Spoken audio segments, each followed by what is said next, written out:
Hi friends, மல்லி சீரியலில் இதுக்கப்புறம் என்ன நடக்க போதா அப்படின்றத இந்த வீடியோவில் பார்க்கலாம்.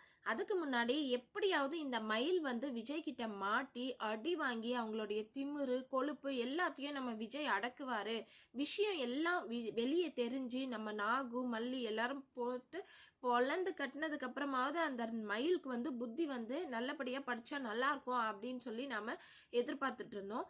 அவங்க செய்யறது தப்பு அப்படின்றத உணர்த்தணும்னு நினச்சோம். ஆனால் கடைசியில் வந்து பார்த்தீங்கன்னா நம்ம விஜய் கிட்ட இருந்தும் தப்பிச்சிடுறாங்க.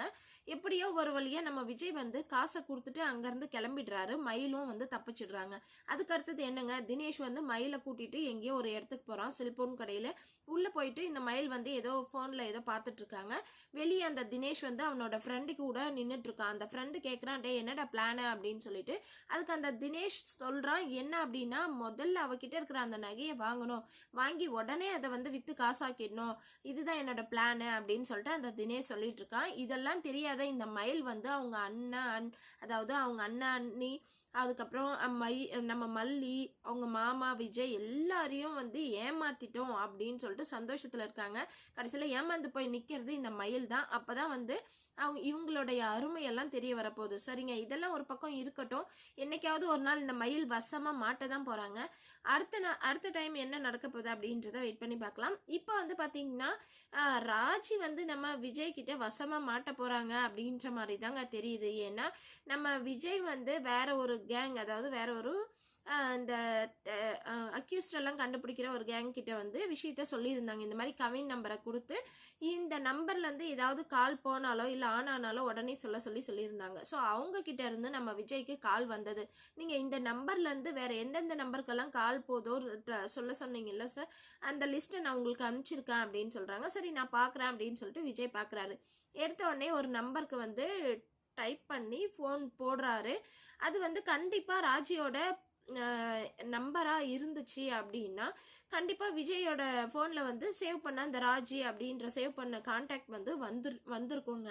டவுட்டில் வந்து விஜய் என்ன இது ராஜியோட நம்பர் வருது, சரி செக் பண்ணிக்கலாம் அப்படின்னு சொல்லிட்டு ரொம்பவே பதட்டத்தோட மல்லிக்கிட்ட சொல்லிட்டு கால் வந்து பண்ணுறாரு. இன்னொரு பக்கம் வந்து நம்ம ராஜிக்கும் வந்து ஒரு ஃபோன் கால் வருது. அந்த ஃபோன் கால் வந்து கவின் பண்ணுறானா இல்லை விஜய் பண்ணுறாரா அப்படின்றது தெரியல. ஒரு பெரிய ட்விஸ்டாகவே இருக்குது. விஜய் பண்ணுற மாதிரி இருந்திருந்தா ரொம்பவே சூப்பராக இருக்கும். ஃபோனை எடுத்ததும் நம்ம ராஜியோட ஃபோன்லேயும் வந்து விஜய் அப்படின்னு சொல்லி வரும்.